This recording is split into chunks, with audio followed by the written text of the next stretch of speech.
Welcome, everyone, to this briefing brought to you by the Israel Defense and Security Forum, IDSF. In Hebrew, our name is Bitronistim. IDSF is the leading Israeli organization advocating for strong national security to defend the state of Israel. It's a great pleasure to be joined today by Ambassador Yoram Ettinger, who is an expert on Israel-U.S. relations, among many other things. Yoram, thank you so much for joining today.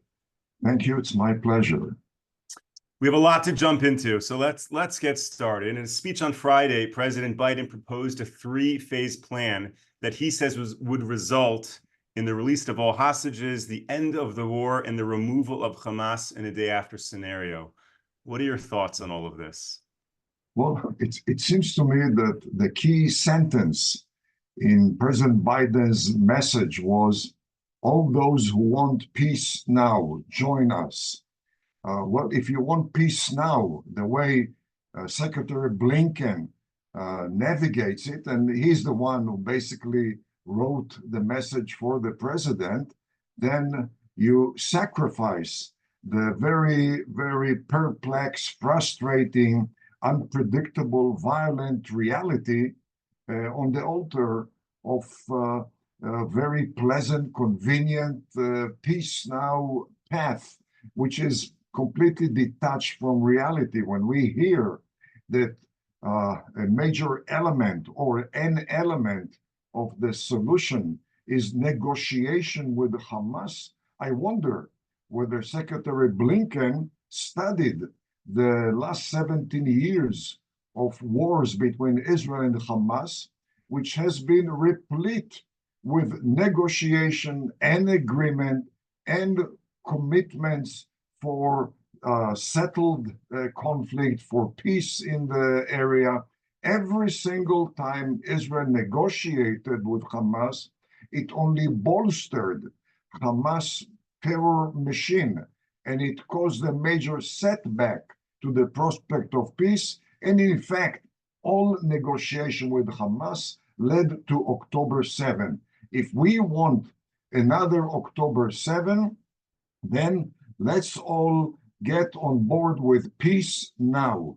But if we want not a mirage, but rather a real stability in the Middle East, real prospect for peace, we have to face up to reality, and that suggests the obliteration of Hamas. Now, let me ask you, in terms of building peace plans. So Israel went to war with Egypt and Jordan, but nonetheless, we've enjoyed a long-standing peace treaty with both of those countries. With Egypt, we even gave them land. With Jordan, we did not. So can either of those countries be viewed as a model for this future peace, so to speak? Is that maybe what the administration or the State Department is looking at in terms of their aspirations for a deal with Hamas? Well, if the administration would have studied the 6 peace accords between Israel and 6 Arab countries, then they would have concluded that the way to reach peace is to seek a path which is different than the one suggested by the State Department, namely to bypass the Palestinian issue, not to focus on the Palestinian issue. Peace with Jordan, peace with Egypt was concluded without preconditioning it upon the establishment of a Palestinian state. The current policy, as proposed by President Biden, which in fact is Secretary Blinken's policy, centers on the proposed establishment of a Palestinian state, which would mean departure from the path which led us to 6 peace accords. Moreover, there is a huge difference between peace negotiation with Egypt and Jordan or any of the other 4 Arab countries on the one hand, and the Hamas on the other hand. Those 6 Arab countries obviously would rather have what they call the abode of Islam, the Middle East, without a so-called infidel sovereignty, the Jewish state. They would prefer it this way. But while there is a Jewish state, the attainment, the advance of their own national vision does not require the elimination of the Jewish state. In order to advance Hamas vision, Hamas ideology, Hamas policy, there cannot be a Jewish state. And by the way, the same applies to the Palestinian Authority, the Charter of Fatah, the Charter of the PLO, which are the ruling element of the Palestinian Authority, is preconditioned upon the elimination of the Jewish state. And therefore, we have 6 peace accords with Arab countries who do not precondition their ethos, their vision upon the elimination of Israel. And we haven't achieved peace with either Hamas nor the Palestinian Authority for the simple reason their raison d'etre, their vision, their most fundamental ideology does not allow the existence of a Jewish state. Thank you. Now, I just want to clarify something about this current 3-phase plan, because I don't understand that. It's in theory a deal between Israel and Hamas. Part of the deal is the elimination of Hamas. So how is that even a viable deal? Meaning, why would Hamas agree to a deal wherein they are destroying themselves? Meaning, what is the rationale behind any of these deals? Well, as I mentioned before, when you seek peace now, and this is a quote from the president, when you seek peace now in the Middle East, which hasn't had for the last 1400 years intra-Muslim peaceful coexistence, intra-Arab peaceful coexistence, when you seek peace now in the Middle East, where peace generally is as tenuous as are the regimes and as are their policies, then you have to bring this real Middle East to submission and elevate an alternate reality. And the alternate reality also includes negotiation with Hamas, which in the last 17 years leveraged every single process of negotiation to bolster its machine of terror. And this should not be a constructive way to promote peace. Now, the U.S. ambassador to Israel, Jack Lew, recently said that adopting a 2-state solution would be a defeat of Hamas. Hamas does not want a 2-state solution, so if Israel goes for it, we've won. What are your thoughts on that? Well, a Palestinian state would not be a defeat for Hamas. A Palestinian state would erode devastatingly American interest in the Middle East. A Palestinian state west of the Jordan River would doom the pro-American Hashemite regime east of the river, would transform Jordan into a platform of anti-American Islamic terrorism. It would create ripple effects southward into the Arabian Peninsula, threatening the survival of every single pro-American Arab oil-producing regime, Saudi Arabia, the United Arab Emirates, Bahrain, and it will go this way all the way to Egypt and certainly to Oman. It's going to become a bonanza for the Muslim Brotherhood terrorists, for the Ayatollahs of Iran, Russia, and China, and it would be a major setback, not only to Western US economy, but it will be quite a setback to regional stability and global stability, including homeland security in the US, as, by the way, suggested recently by the FBI Director Chris Wray, who specifically indicated that Hamas terrorism on October 7 has already inspired anti-US Islamic terrorism in the US homeland itself. Well, FBI Director Chris Wray gets it. It's time for the State Department to get it as well. Wow, thank you for all that. Are you able to just elaborate for a minute how specifically a two-state would be a threat to the U.S.? Well, when you establish a Palestinian state west of the Jordan River, which would cause the downfall, the toppling of the pro-American Hashemite regime east of the river, that by itself is a setback to American interests. When that creates ripple effects, as expected from any platform of terrorism in Jordan, it would cause ripple effect into the Arabian Peninsula, which means a clear and present danger to every single pro-American oil-producing Arab regime. That's additional threat. Talking about the Persian Gulf, which is the site of 48% of global oil reserve, that certainly will have a devastating impact on global economy, including the US economy. But most importantly, the Middle East has been an epicenter of anti-American Islamic terrorism. Islamic terrorism is not limited to the Persian Gulf, the Middle East, or Africa. It is a global feature, including on the US soil. And therefore, the stronger the anti-US Islamic terrorism in the Middle East, the less secure is the American people on its own homeland. Now, Jordan operates as an important buffer between Israel and the West, and then all of the countries that are to the east of Jordan. But just explain, if there was a Palestinian state within Israel, why would that mean the downfall of Jordan as it currently stands? Well, anyone who knows the demographics of Jordan realizes that we're talking about Palestinian majority.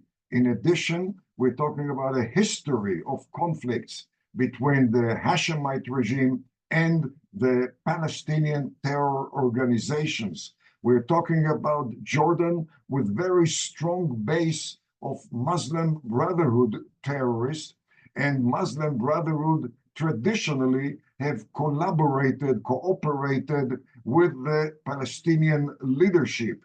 In addition, we're talking in recent years of intensified Iranian subversion terrorism inside Jordan with the help of pro-Iranian Iraqi and Syrian terrorists. And last and not least, we're talking about 2 million Syrian refugees in northern Jordan. No one knows how many among them are ISIS-supported terrorists or Iran-supported terrorists, but certainly, definitely, we're talking about a substantial element among them who are terrorists, and that is going to be leveraged by a Palestinian state west of the river with the aim of bringing down the Hashemite regime. Iran is involved deeply in Jordan in an attempt to topple the Hashemite regime, because this would be a major achievement for Iran.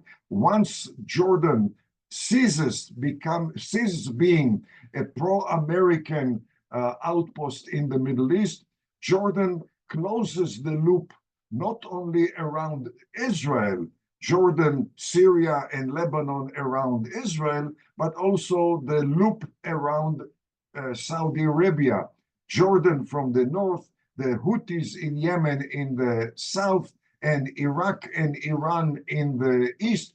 This would be a clear bonanza for Iran and a major setback for stability in the region, for the survival of every single pro-American Arab regime, as well as for American national security and homeland security. Yoram, I very much appreciate you joining the briefing. And of course, a big thank you to all of our viewers and supporters who are watching, listening, and eating up every word that you share. And of course, thank you for everyone who is sending in questions either now during the chat or before the program started. Yoram, I've heard you speak in the past about the bullet versus the ballot. And I think it's such an important idea to share. Can you tell a little bit about that to our viewers? Well, we're talking about Middle East, which is not the way as the State Department would have liked it to be. And one of the 1400-year-old features, the intrinsic features of the Middle East, has been the fact that no Arab regime has ever ascended to power through the ballot.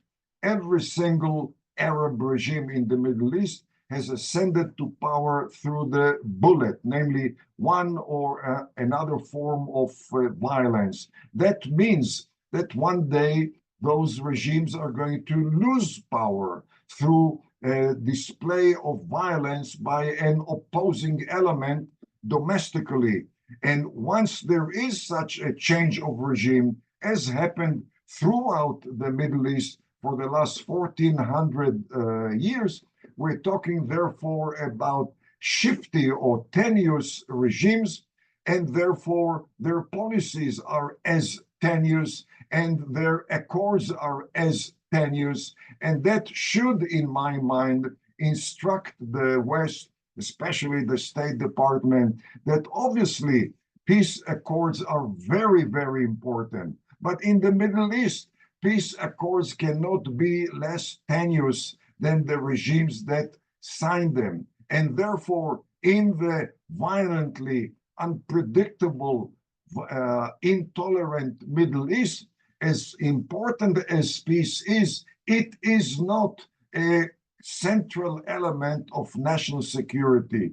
The central element of national security in the Middle East is posture of deterrence, because that can withstand the change of regimes, that can withstand the very short life expectancy of accords usually in the Middle East. And therefore Israel must not sacrifice its most fundamental posture of deterrence, namely the mountain ridges of Judea and Samaria, which predominate the sliver of pre-67 Israel along the Middle East, along the Mediterranean. Israel should not forsake those mountain ridges on the altar of a very, very important peace accord, because the mountain ridges of Judea and Samaria are a fixed component of national security.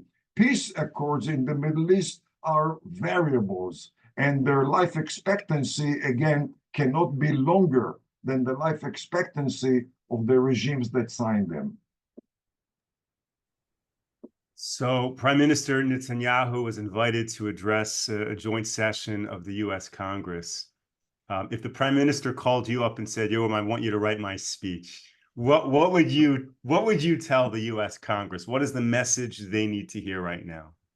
It seems to me that we should realize such an invitation, if indeed is realized, and I would urge the Prime Minister to realize that huge, unique opportunity to address not only the joint session. This is going to be an address to the American people, and it's the American people who determine the way the legislators vote on many issues, including on U.S.-Israel relations.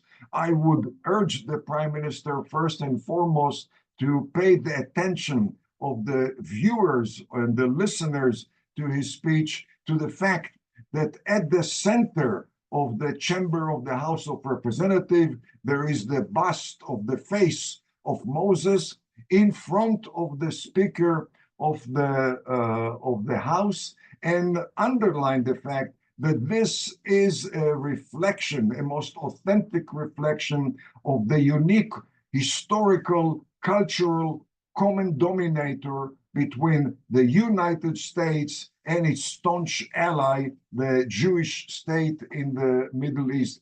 And then I would urge the Prime Minister to pay the attention of the viewers to the fact that we are talking about a Middle East which would be traumatized by a Palestinian state west of the Jordan River.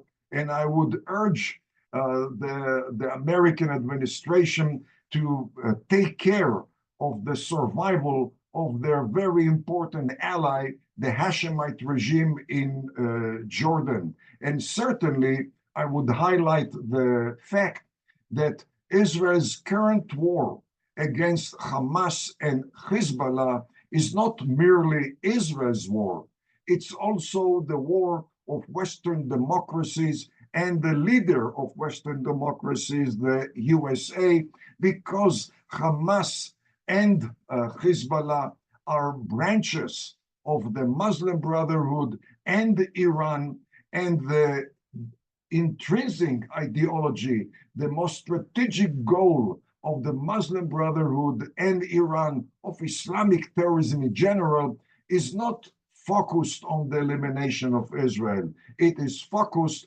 on the need to bring the so-called Western infidel to submission. And Israel, in that respect, is the first yard line of defense against the threat of Islamic terrorism to the US, to Western Europe, and to any other free society. Ambassador Yoram Ettinger, a great pleasure to speak with you today. Thank you so much for joining.